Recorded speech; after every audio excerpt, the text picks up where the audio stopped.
Assalamualaikum, selamat pagi anak-anak ibu Solih-Solihah kelas 4. Bertemu lagi dengan video pembelajaran IPS ya, tema 4E pahlawanku. Mari kita simak video pembelajarannya berikut ini. Di video kali ini, kita kembali belajar pada tema 5, subtema 1, muatan pelajaran ilmu pengetahuan sosial. Tokoh dan peninggalan pada masa kerajaan Hindu, Buddha, dan Islam. Pada masa kerajaan Hindu, Buddha, dan Islam, kita memiliki banyak tokoh-tokoh yang berperan besar terhadap masyarakat. Berikut ini adalah beberapa tokoh beserta peninggalan kerajaan Hindu, Buddha, dan Islam dan sikap kepahlawanannya. Tokoh dan peninggalan pada masa kerajaan Hindu. Raja Mulawarman yang berasal dari kerajaan Kutai. Raja Mulawarman merupakan raja pemeluk agama Hindu yang terkenal baik budi. Raja Mulawarman menyedekahkan 20.000 ekor sapi kepada kaum Brahmana. Sikap kepahlawanan dari Raja Mulawarman yaitu adil dan bijaksana, taat menjalankan ajaran agama serta mencintai rakyatnya. Dan juga Raja Mulawarman adalah seorang yang dermawan. Peninggalan dari Raja Mulawarman yaitu Yupa. Raja Kertanegara merupakan raja dari kerajaan Singasari. Raja ini adalah raja pemeluk agama Hindu yang berhasil menaklukkan seluruh wilayah Nusantara. Sikap kepahlawanan dari Raja Kertanegara pantang menyerah dalam menyatukan Nusantara. Berani dan tegas menolak untuk tunduk kepada bangsa Mongol. Peninggalan dari Raja Kertanegara yaitu Candi Singasari. Raja yang berikutnya yaitu Raja Purnawarman yang berasal dari kerajaan Tarumanegara. Raja ini membangun saluran air dan memberantas perompak. Sikap kepahlawanannya yaitu berjiwa pemimpin, gagah berani dan peduli terhadap rakyatnya. Peninggalan dari Raja Purnawarman yaitu sebuah prasasti yang bernama Ciaruteun. Pengaruh prasasti ini adalah sebagai sumber sejarah. Raja Sanjaya. Raja Sanjaya yang berasal dari kerajaan Mataram kuno Hindu. Raja Sanjaya merupakan pendiri kerajaan Mataram kuno yang bercorak Hindu. Sikap kepahlawanannya yaitu gagah dan berani. Peninggalan dari Raja Sanjaya, sebuah prasasti yang bernama Prasasti Canggal. Prasasti ini juga dijadikan sebagai sumber sejarah dan sebagai objek wisata sejarah. Raja Jayabaya yang merupakan seorang raja dari kerajaan Kediri. Raja Jayabaya meramalkan suatu peristiwa di masa mendatang yang terkenal dengan sebutan Ramalan Jayabaya. Sikap kepahlawanannya gagah dan berani dan rela berkorban. Peninggalan dari Raja Jayabaya yaitu Prasasti Hantang atau Ngantang. Kemudian Prasasti Talan dan Prasasti Jepun. Juga ada peninggalan sebuah kitab yang bernama Kitab Jangka Jayabaya. Peninggalan dari Raja Jayabaya merupakan sebagai sumber sejarah. Raja Hayam Wuruk dari kerajaan Majapahit. Raja Hayam Wuruk berhasil membawa kerajaan Majapahit mencapai puncak kejayaannya. Sikap kepahlawanan yaitu gagah berani dan peduli terhadap rakyat. Peninggalan dari Raja Hayam Wuruk, sebuah kitab Negara Kertagama karangan Empu Prapanca. Peninggalan ini berpengaruh dan digunakan istilahnya Pancasila sebagai dasar negara. Patih Gajah Mada dari Kerajaan Majapahit. Patih Gajah Mada seorang raja yang menumpas pemberontakan Ranggalawe, Sora, Nambi, Kuti, dan Sadeng. Patih Gajah Mada juga mengucap Sumpah Palapa. Sikap kepahlawanannya rela berkorban, gagah dan berani, dan bersikap kesatria. Peninggalan dari Gajah Mada yaitu sebuah kitab yang bernama Kitab Kutara Manawa. Pengaruh peninggalannya dijadikan sebagai sumber sejarah. Tokoh dan peninggalan pada masa Kerajaan Buddha. Raja yang pertama yaitu Raja Balaputradewa dari Kerajaan Sriwijaya. Raja ini adalah seorang raja pemeluk agama Buddha yang berhasil membuat kerajaannya sebagai pusat perdagangan, pelayaran, pendidikan, dan penyebaran agama Buddha di Nusantara. Sikap kepahlawanannya jujur dan disiplin dalam memimpin rakyatnya, adil dan bijaksana dalam menegakkan hukum. Peninggalan dari Raja Balaputradewa yaitu sebuah prasasti yang bernama Prasasti Kedukan Bukit. Ratu Simo dari Kerajaan Kalingga. Ratu Simo berhasil membuat Kerajaan Kalingga mencapai puncak kejayaannya. Pada masa pemerintahannya, hukum ditegakkan dengan tegas dan seadil-adilnya. Sikap kepahlawanan, gagah dan berani, serta berjiwa kesatria. Peninggalan dari Ratu Simo, ajaran tentang kejujuran dan penegakan hukum yang seadil-adilnya. Pengaruh peninggalannya, kejujuran dan keadilan hukum merupakan ajaran yang akan berlaku selamanya dalam membentuk kepribadian generasi bangsa. Raja Samaratungga dari Kerajaan Mataram Kuno Buddha. Raja Samaratungga berhasil membangun sebuah candi Borobudur. Sikap kepahlawanannya gagah dan berani, penuh semangat dan pantang menyerah. Peninggalan dari Raja Samaratungga yaitu Candi Borobudur. Pengaruh peninggalannya dijadikan sebagai sumber sejarah dan juga sebagai objek wisata sejarah. Berikutnya, tokoh dan peninggalan pada masa Kerajaan Islam. Yang pertama, Sultan Iskandar Muda yang berasal dari Kerajaan Aceh. Raja ini merupakan raja pemeluk agama Islam yang berhasil membuat Kerajaan Aceh mencapai puncak kejayaannya. Sikap kepahlawanannya yaitu adil dalam menegakkan hukum, selalu mengutamakan kesejahteraan rakyatnya. Peninggalan dari Sultan Iskandar Muda yaitu sebuah masjid raya yang bernama Masjid Raya Baitur Rahman. Raden Patah dari Kerajaan Demak. Raja ini adalah seorang raja pemeluk agama Islam yang menjadi penguasa pertama Kerajaan Demak. Sikap kepahlawanannya menghormati kebebasan beragama dan juga berani melawan penjajah. Peninggalan Raja Raden Patah yaitu Masjid Agung Demak. Sultan Malik Al-Saleh yang berasal dari Kerajaan Samudra Pasai. Sultan Malik Al-Saleh merupakan pendiri Kerajaan Samudra Pasai. Sikap kepahlawanannya gagah dan berani, penuh semangat dan pantang penyerah. Peninggalannya yaitu nisan Sultan Malik Al-Saleh. Pengaruh peninggalannya dijadikan sebagai sumber sejarah dan juga sebagai objek wisata sejarah dan religi. Sultan Ageng Tirtayasa dari Kerajaan Banten.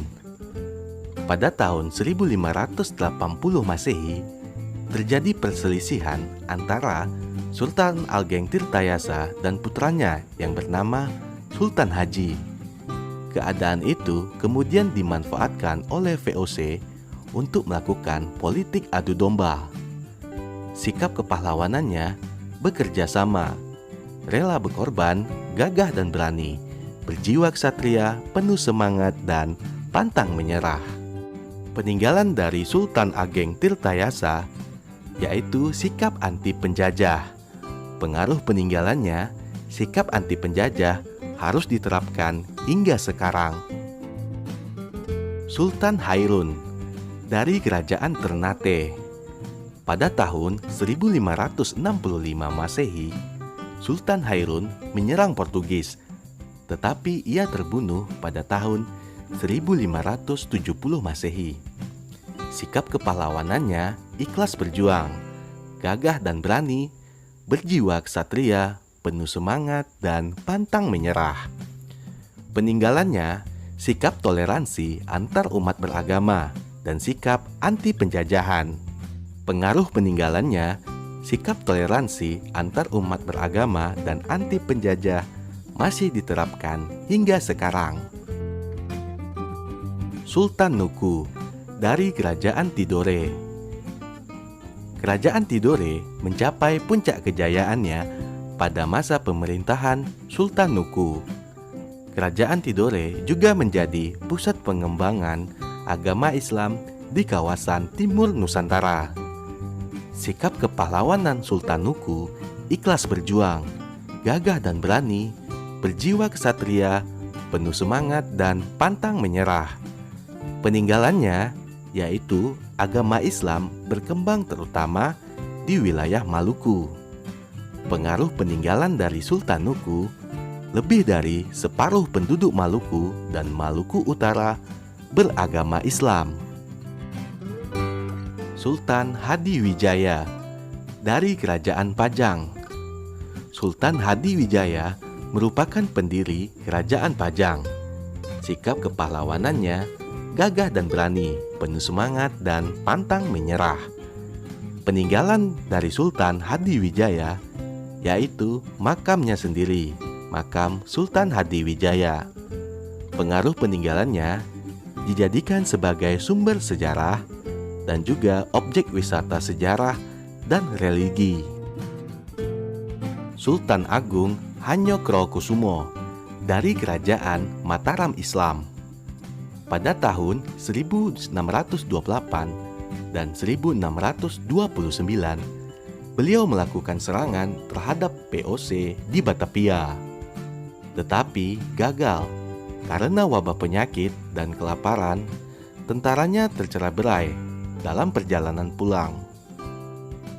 Sikap kepahlawanannya gagah dan berani, penuh semangat dan pantang menyerah. Peninggalan dari Sultan Agung Hanyokrokusumo, sebuah masjid yang bernama Masjid Kota Gede, sastra gending, dan kalender tahun Jawa.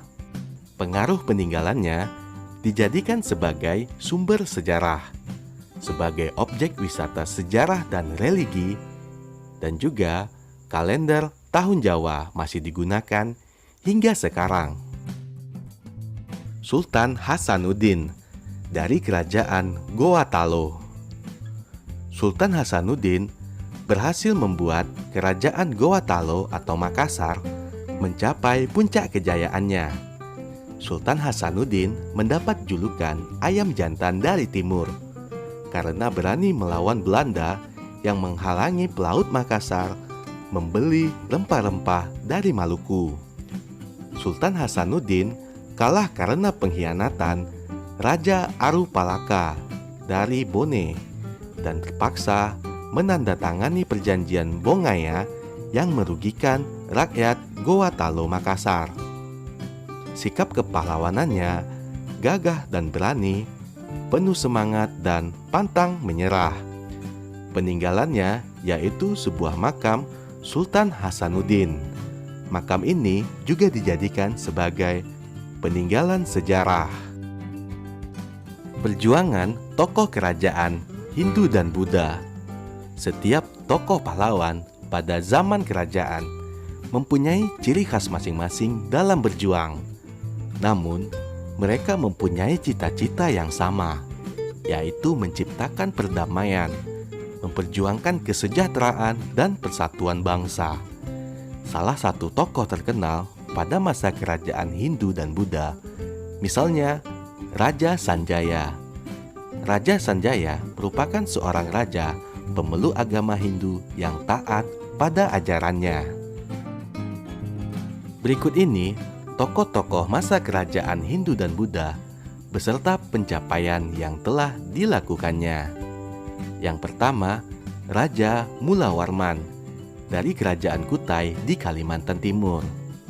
Pencapaiannya yaitu seorang raja yang baik budi.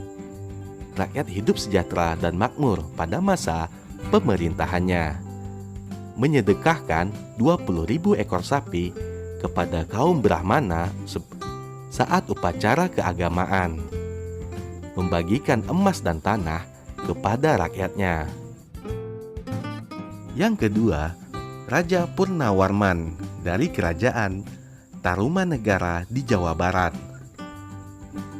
Perjuangan Raja Purnawarman membuat saluran air untuk mengairi lahan pertanian, memanfaatkan sungai untuk mencegah banjir, dan juga seorang raja yang bijaksana. Yang ketiga, Raja Hayam Wuruk dari Kerajaan Majapahit di Jawa Timur. Raja Hayam Wuruk berhasil membawa Kerajaan Majapahit mencapai puncak kejayaannya. Raja Hayam Wuruk menyejahterakan rakyat dengan membuka lahan pertanian, pembuatan bendungan, serta saluran pengairan. Rakyat hidup damai dan makmur karena pertahanannya yang kuat dari serangan musuh. Tokoh yang berikutnya, Mahapati Gajah Mada, berasal dari Kerajaan Majapahit di Jawa Timur. Mahapati Gajah Mada adalah seorang Mahapati yang gagah berani menaklukkan wilayah lain untuk mempersatukan Nusantara, menjaga keamanan Kerajaan Majapahit dari serangan musuh, bersumpah akan mempersatukan Nusantara yang dikenal dengan Sumpah Palapa. Relief Mahapati Gajah Mada yang sedang memegang keris dapat kamu temukan di kawasan Monumen Nasional atau Monas, Jakarta. Raja Bala Putradewa dari Kerajaan Sriwijaya di Sumatera Selatan. Raja Bala Putradewa berhasil membawa Kerajaan Sriwijaya mencapai kejayaannya, membuat Kerajaan Sriwijaya dikenal sebagai kerajaan maritim yang kuat dan menjadi pusat perdagangan di Asia Tenggara. Membuat Kerajaan Sriwijaya dikenal sebagai pusat pendidikan dan penyebaran agama Buddha.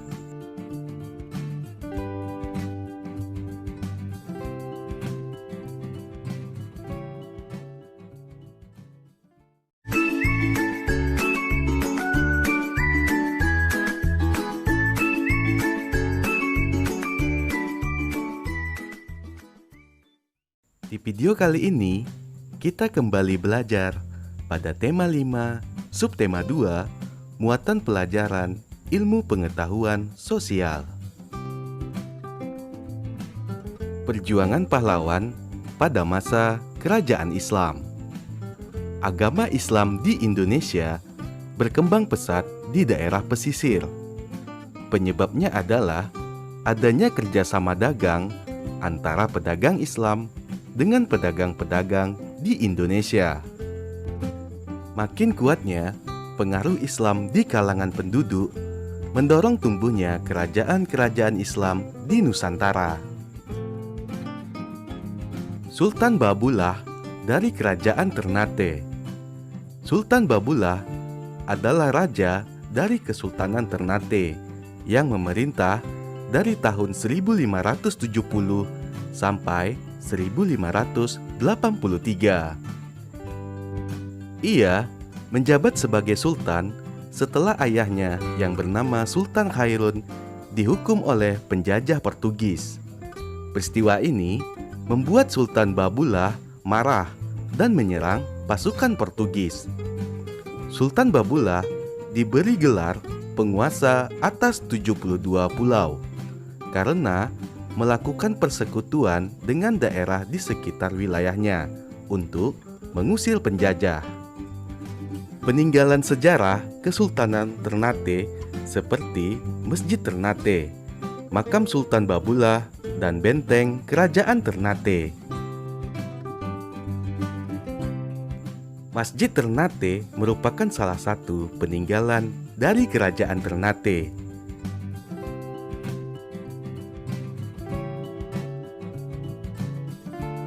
Dua, Sultan Agung dari Kerajaan Mataram.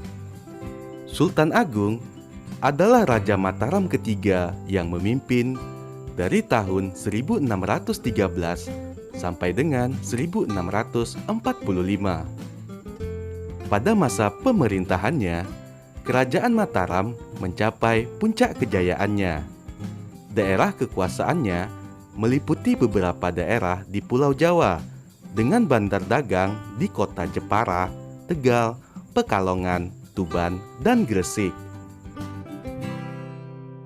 Rakyat Kerajaan Mataram hidup makmur. Sultan Agung sangat tidak suka penjajahan karena merugikan rakyatnya. Oleh sebab itu, Sultan Agung melakukan penyerangan terhadap Belanda sebanyak 2 kali. Peninggalan Kerajaan Mataram yaitu Pasar Legi Kota Gede, Makam-makam Raja, dan Masjid Kota Gede. Masjid Kota Gede Yogyakarta merupakan salah satu peninggalan Kerajaan Mataram.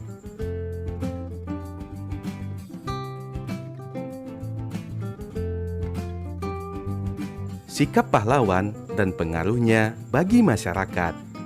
1. Insinyur Soekarno.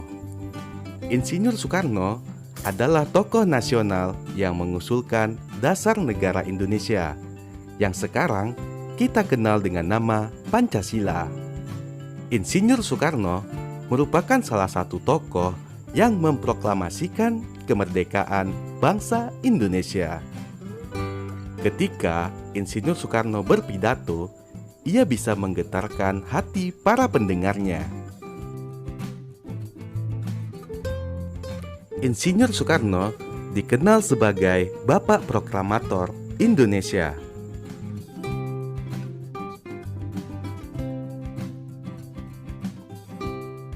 Raden Ajeng Kartini. R.A. Kartini adalah tokoh nasional yang memperjuangkan kesetaraan hak untuk perempuan di Indonesia. Beliau aktif menulis surat-surat kepada teman-temannya.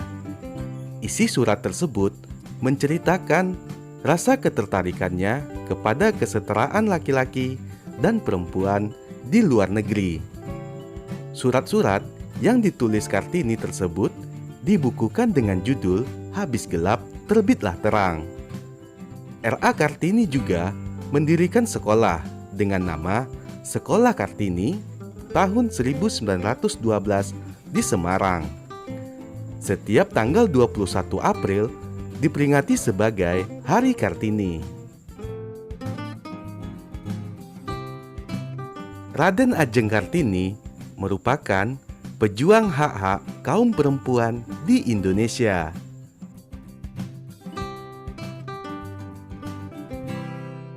Ki Hajar Dewantara. Ki Hajar Dewantara mempunyai nama asli yaitu R.M. Suwardi Suryaningrat. Lahir pada tanggal 2 Mei 1889 dan meninggal pada tanggal 28 April 1959. Ki Hajar Dewantara menempuh pendidikan di Sekolah Dasar ELS atau Sekolah Dasar Belanda. Kemudian melanjutkan ke Stopia atau Sekolah Dokter Bumi Putra. Sikap kepahlawanan dari Ki Hajar Dewantara yaitu cinta tanah air, rela berkorban, mendahulukan kepentingan bersama. Pengaruhnya bagi masyarakat, berkat beliau kita bisa bersekolah seperti sekarang. jika tidak ada Ki Hajar Dewantara, pendidikan di Indonesia tetap terkebelakang dan sulit bersaing dengan negara lain. Penghargaan yang pernah didapat oleh Ki Hajar Dewantara yaitu mendapat gelar sebagai Bapak Pendidikan Nasional karena kepeduliannya terhadap dunia pendidikan. Berkat jasanya juga, tanggal kelahirannya 2 Mei ditetapkan sebagai Hari Pendidikan Nasional. Jasa dan peran. 1. Ki Hajar Dewantara mendirikan perguruan Taman Siswa pada 3 Juli 1922. Kemudian, ajarannya yakni Ing Ngarsa Sung Tulada atau di depan menjadi teladan. Kemudian, Ing Madya Mangun Karsa. Di tengah membangkitkan semangat. Dan Tut Wuri Handayani. Dari belakang memberikan dorongan menjadi dasar pendidikan di Indonesia.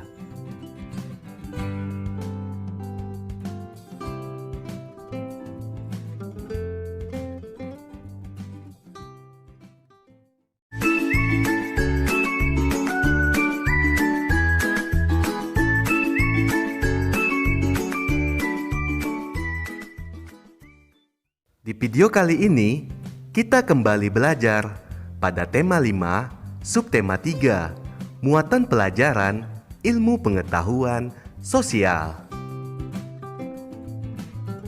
Mengenal pahlawan nasional. Kita sudah mengenal beberapa nama dan asal daerah pahlawan. Pahlawan adalah orang yang menonjol dalam hal keberanian dan pengorbanannya dalam membela kebenaran. Namun, tidak semua pahlawan bisa disebut pahlawan nasional. Gelar pahlawan nasional hanya diberikan kepada warga negara Indonesia atau seseorang dengan alasan-alasan berikut. Alasan yang pertama, berjuang melawan penjajahan di wilayah yang sekarang menjadi wilayah Negara Kesatuan Republik Indonesia. Alasan yang kedua, gugur atau meninggal dunia demi bangsa dan negara Indonesia. Alasan yang ketiga, semasa hidupnya melakukan tindakan kepahlawanan atau menghasilkan prestasi dan karya yang luar biasa bagi pembangunan dan kemajuan bangsa dan negara Republik Indonesia. Ayo kita simak informasi pahlawan nasional berikut ini. Yang pertama, Cut Nyak Dien. Cut Nyak Dien merupakan seorang pahlawan nasional yang berasal dari Aceh.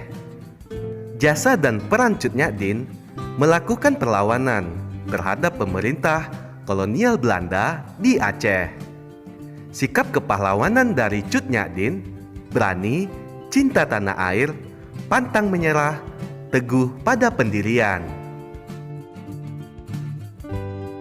Sisingamangaraja 12. Sisingamangaraja 12 merupakan seorang pahlawan nasional yang berasal dari Sumatera Utara. Jasa dan peran Sisingamangaraja 12 melakukan perlawanan terhadap pemerintah Belanda di Tapanuli, Sumatera Utara. Sikap kepahlawanannya ikhlas berjuang, rela berkorban, gagah dan berani, penuh semangat, pantang menyerah, dan mendahulukan kepentingan bersama.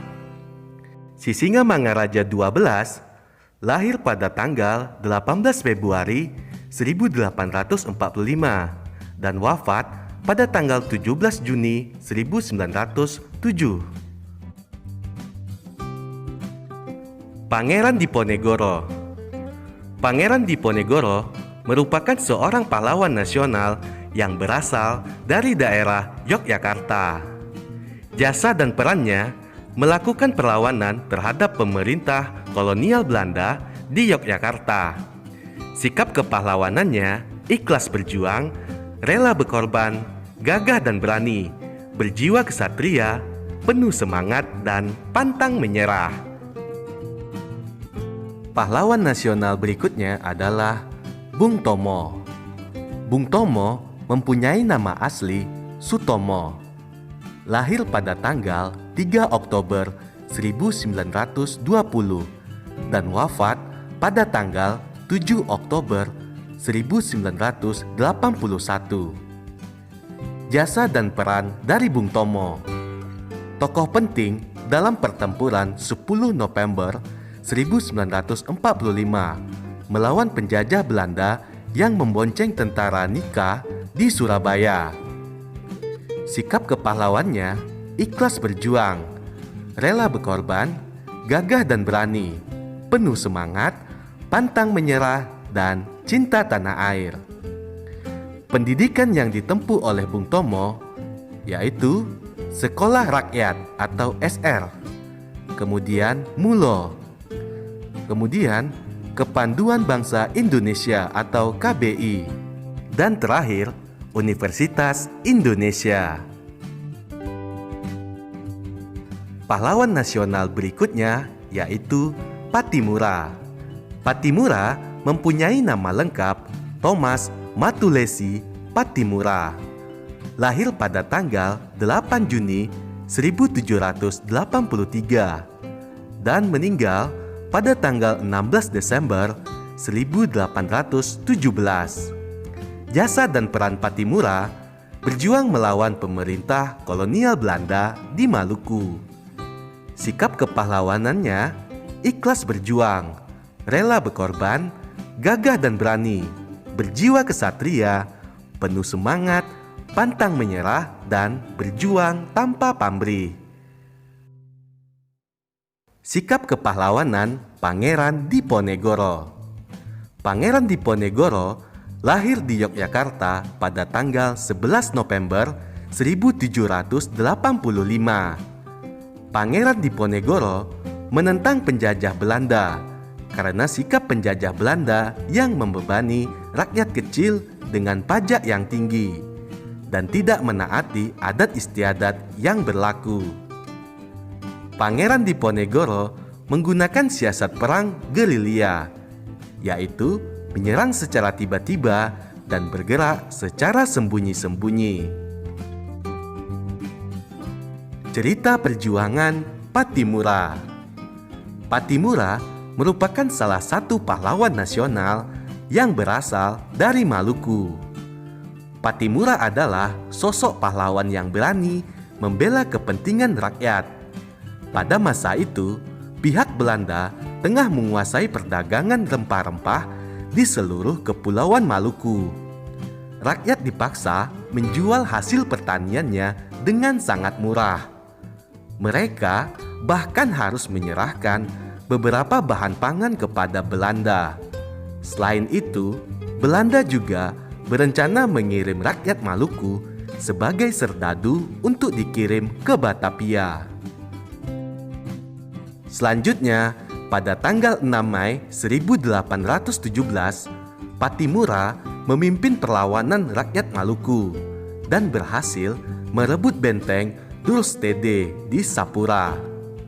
Perlawanan Pattimura terus meluas ke Ambon, Seram, dan tempat-tempat lainnya. Setelah beberapa kali kalah dari pasukan Pattimura, Belanda kemudian meminta bantuan dari pasukan Batavia. Keadaan ini membuat Belanda semakin kuat, sehingga membuat rakyat Maluku semakin terdesak. Akhirnya, Pattimura pun tertangkap Belanda. Kemudian, tanggal 16 Desember 1817, Pattimura menjalani hukuman mati di tiang gantungan. Menyajikan hasil identifikasi pahlawan pada masa kerajaan Islam dalam bentuk peta pikiran.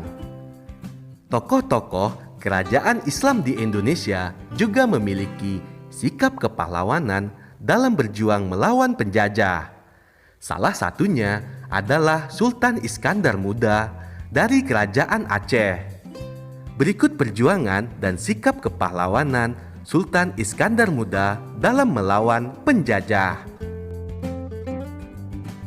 Sultan Iskandar Muda Lahir pada tahun 1593 dan wafat pada tanggal 27 September 1636. Jasa dan peran Sultan Iskandar Muda mengirim ratusan kapal perang untuk merebut Malaka dari tangan Portugis. Kemudian menjadikan Aceh sebagai pusat perdagangan dan pengembangan agama Islam. Sikap kepahlawanannya gagah dan berani, penuh semangat dan pantang menyerah. Penghargaannya, Sultan Iskandar Muda disebut sebagai pahlawan nasional. Ia turut berjuang melawan penjajahan di wilayah yang sekarang menjadi bagian Indonesia.